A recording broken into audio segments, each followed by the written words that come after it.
அனைவருக்கும் வணக்கம் நண்பர்களே. நீங்கள் பார்த்துக்கிட்டு இருக்கிறது யூனிவர்ஸ் ஆஃப் கண்டெய்னர்ஸ்.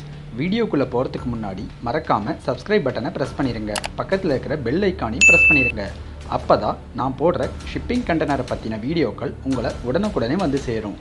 இந்த பதிவில் நாம் எதை பற்றி பார்க்க போகிறோம் அப்படின்னா, நம்ம சப்ஸ்கிரைபர்ஸில் ஒருத்தர் இந்த மாதிரி ஒரு 40 அடி கண்டெய்னரில் ஒரு ஹோம் கண்டெய்னர் பண்ணால் எப்படி இருக்கும் அப்படின்றத பற்றி கேட்டிருந்தாரு. ஸோ அவருக்காக இந்த ஒரு வீடியோன்னு கூட வச்சுக்கலாம். இப்போது இந்த கண்டெய்னர் பார்த்தோன்னா ஒரு 40 அடி கண்டெய்னர், ஒரு 40 அடி கண்டெய்னரில் ஒரு ஹோம் கண்டெய்னர் பண்ணால் எப்படி இருக்கும் அப்படிங்கிற செட்டப் தான் இது. இது பார்த்தீங்கன்னா முழுக்கவே 40 அடி கண்டெய்னர்னு சொல்ல முடியாது. இது பார்த்தோம்னா ஒரு சைடுக்கு ஒரு 5 அடி வந்து எக்ஸ்ட்ரா போட்டிருக்கு. மொத்தம் பார்த்தீங்கன்னா ஒரு 50 அடி கண்டெய்னராக இருக்குது. ஆக்சுவலாக ஷிப்பிங் கண்டெய்னர்லேயே பார்த்தோம்னா 45 அடி கண்டெய்னரும் வருது. இப்போது இந்த 40 அடி கண்டெய்னரில் பார்த்தோம்னா ஒரு வீட்டுக்கு தேவையான எல்லா செட்டப்ஸுமே வந்து இதில் டிசைன் பண்ணியிருக்கு. இப்போது இதோட மொத்தம் அகலம் எவ்வளோ அப்படின்னு பார்த்தோம்னா, இதோட மொத்த அகலம் பார்த்தீங்கன்னா 8 அடி தாங்க இருக்கும். ஏன்னா கண்டெய்னரோட அகலம் பார்த்தோம்னா 8 அடி தான் இருக்கும். ஸோ 8 அடிக்கு மேலே நமக்கு அகலம் கிடைக்காது. பட் ஆனால் நீளம் பார்த்தீங்கன்னா 40 அடி வரை கிடைக்கும். இந்த கண்டெய்னர் செட்டப்பில் பார்த்தோம்னா மொத்தம் ஒரு 50 அடி இருக்குது. ஸோ மொத்தமாக ஒரு 50 அடி நீளம். இதில் பார்த்தோம்னா ஒரு வீட்டுக்கு தேவையான எல்லா செட்டப்ஸுமே இருக்குது. ஒரு ஹாலு, ஒரு கிச்சன், ஒரு அட்டாச்சு பாத்ரூமு ப்ளஸ் ஒரு பெட்ரூமு. இப்போ இது எல்லாமே வந்து நமக்கு வந்து ஃபுல்லாக வந்து அந்த ஸ்பேஸ் வந்து நமக்கு வந்து ரொம்ப கம்ஃபர்டபுளாக இருக்குமா அப்படின்னு கேட்டால் கண்டிப்பாக கம்ஃபர்டபுளாக இருக்கும். நம்ம ஒரு ஹால் வந்து இப்போ ஒரு வீட்டுக்கு நம்ம எப்படி செட்டப் பண்ணுவோம், மேக்ஸிமம் ஒரு ஆவரேஜான ஒரு வீடாக இருந்துச்சு அப்படின்னா ஒரு 10க்கு 10 அப்படின்னு வைப்போம். இல்லைனா ஒரு 12க்கு 12, இல்லை ரொம்ப வசதியானவங்களாக இருந்தால் ஒரு 16க்கு 10, 16க்கு 10, 16க்கு 16 இந்த மாதிரி பண்ணுவாங்க இல்லைங்களா. இப்போ நம்ம இதில் பார்த்தீங்கன்னா ஒரு 8க்கு 10 அந்த மாதிரி வச்சுக்கலாமே. ஸோ இதில் பார்த்தோன்னா ஒரு 8க்கு 10 ஒரு ஹாலு ப்ளஸ் அதே மாதிரி இதோட அட்டாச்சு பாத்ரூம் பார்த்தோம்னா நமக்கு வந்து பார்த்திங்கன்னா 4 அடி அகலம், 5 அடி அகலம், அதாவது 4 to 5 அடி அகலம் வரும். ப்ளஸ் நீளம் பார்த்திங்கன்னா ஒரு 7 to 8 அடி வரும். ஸோ தாராளமாகவே வந்து நமக்கு ஒரு அட்டாச்சு பாத்ரூம் செட்டப் வந்து பார்த்திங்கன்னா உங்களுக்கு தாராளமாகவே இடம் இருக்கும்.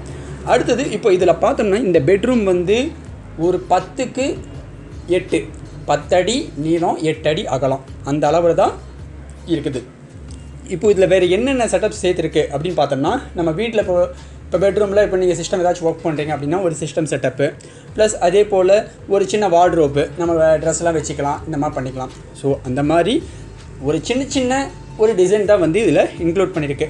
சரி, இப்போது இது எல்லாமே பண்ணியிருக்குது, இதுக்கெல்லாம் எவ்வளவு செலவாகும், இதுக்கெல்லாம் வந்து ஒரு 10 லட்சம் ஆகுமா, 20 லட்சம் ஆகுமா? கண்டிப்பாக கிடையாது. ஒரு கண்டெய்னர் 40 அடி கண்டெய்னரோட ரேட்டு பார்த்தோம்னா நீங்கள் மார்க்கெட்டில் போய் கேட்டிங்கன்னா அதிகபட்சம் உங்களால் ஒரு பழைய கண்டெய்னர் நீங்கள் எடுக்கிறீங்க அப்படின்னா அதிகபட்சம் மிஞ்சி போனால் ஒரு 2 lakhs வரும். இப்போது இதில் வந்து பார்த்திங்கன்னா இந்த 2 லட்சம் கண்டெய்னரோட செலவு. இதுக்குள்ளே இந்த மாதிரி செட்டப்ஸ்லாம் பண்ணுறதுக்கு எவ்வளோ ஆகும், மிகப்பெரிய வந்து பொருட்செலவாகுமா அப்படின்லாம் கிடையாது. இப்போ நீங்கள் போய் கடையில் போய் ஒரு ஷர்ட் வாங்குறீங்க, 100 ரூபாய்க்கு ஒரு ஷர்ட் வாங்குறீங்க, 1000 ரூபாய்க்கு ஒரு ஷர்ட் வாங்குறீங்க, 10,000 ரூபாய்க்கு ஒரு ஷர்ட் வாங்குவீங்க இல்லையா.